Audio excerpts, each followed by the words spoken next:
I've been getting into the habit of writing down what I learned from content I consume, and I've recently seen an interview with Andrew Bustamante, a former covert CIA intelligence officer. This was on the Diary of a CEO with Stephen Bartlett. I'll leave a link on the description below.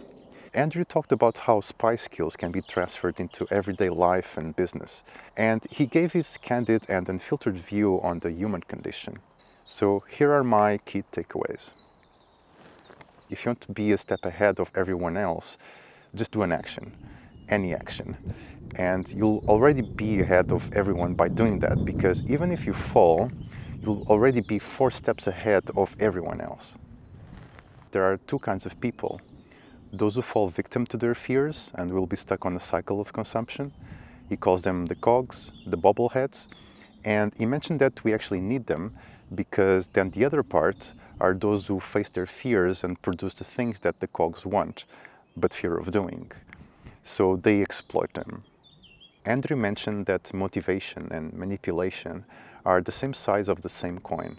So using motivation just exploits something that people are already prone to do, and we just give them something that they want. But if they're not motivated, then we use manipulation, so they can actually give us what we want. Andrew mentioned this concept of flexibility in morality, which is a gateway for manipulation. And this makes something acceptable in one context, but on another context it will be unacceptable.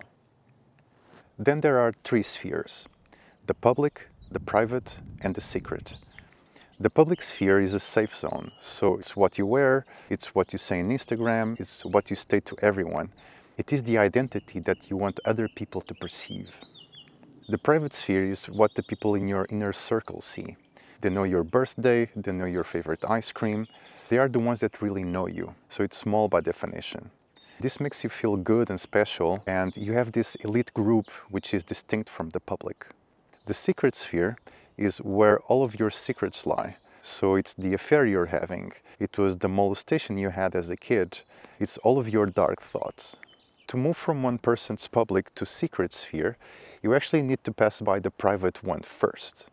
Andrew mentioned that we want to have someone to tell our secrets, but we don't have enough trust on the people that are on our private sphere. But once you get to someone's secrets, they'll trust you so much that even if you break their heart, they'll resist on leaving you, because it is very rare to find someone who we can tell our secrets to. About the 4 core motivations, they are described by Rice: reward, ideology, coercion, and ego. Ideology, that's the biggest driver. This could be politics, values, morals, etc. Ego comes next, and even showing yourself to the world for people to see and to validate how you want to be seen is ego. He mentioned that Mother Teresa wanted to be seen as someone who is a martyr. Reward, that comes next, that's money, sex, alcohol, drugs, etc. And coercion. This is the negative one and includes things like blackmailing. If you want to get information from a person, then you can ask 2 questions and then follow up with the validation. So for example, if the other person mentioned that they have an issue with their wife, then you ask, "Oh, what happened?" And after their reply, you ask, "Did she really do that?" Then after their reply, you do a validation, so it doesn't sound like an interrogatory, by saying, for example, "Yeah, I had a girlfriend that did the same thing," etc. After their reply, you then ask another 2 questions, and so on and so forth. Andrew mentioned about using windows instead of doors when leading a conversation. Opening a door is when you change the topic completely. For example, if the conversation is about the weather, and all of a sudden you ask about someone's income. The analogy is that you're breaking through someone's door. Instead, you'll want to open a window, which is to leave a hint to the other party that will organically lead them towards the new ramification of the conversation. You open a window by giving a cue, a suggestion, or an implicit conversation seed. People will also volunteer information to you, and you can actually assess that by the information that they give you through their statements. Andrew mentioned that the person that is asking the questions has the power over the conversation, and not the person who is saying the most words. For example, on the interview, it was agreed by both that Steve was the interviewer, so Steve had the power there. Then Andrew mentioned how the SADRAT methodology can be used in business. So SADRAT stands for spotting, assessing, development, recruiting, agent handling, and termination. Spotting is finding the client. This is, you need to kiss a lot of frogs to get to the prince. Recruit means you provide a given product in exchange for their money. Assess is about finding if someone is going to be a good, productive client, so you can place your investments on the clients that give you the return on the time spent that you want. This can be known through their common traits, their profile, etc. Andrew also talked about lying. And to know if someone is a liar, you need to first establish a baseline.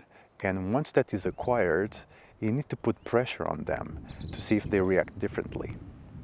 And the difference between good liars and bad liars is that bad liars tend to twitch and turn as if they were in a hot seat when they get exposed to pressure.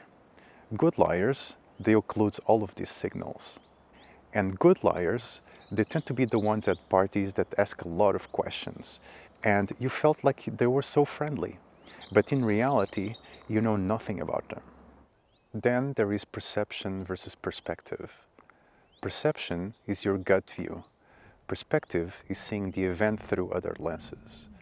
The gist of it is that you should not trust your perception, because most of the times it is wrong, and it is emotion-based. You need to use the rational side to process challenging situations.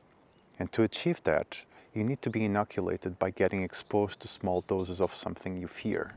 For example, asking someone if you're overweight. You get the physical fear arousal, but once it's over, no real harm was done. You can train yourself to not respond to that physical jolt, to make your emotional part slower and your rational part faster. So those were my key takes on the interview, and if you want to see the full conversation, I'll share the link in the description below. And with that, I'll see you on the next one.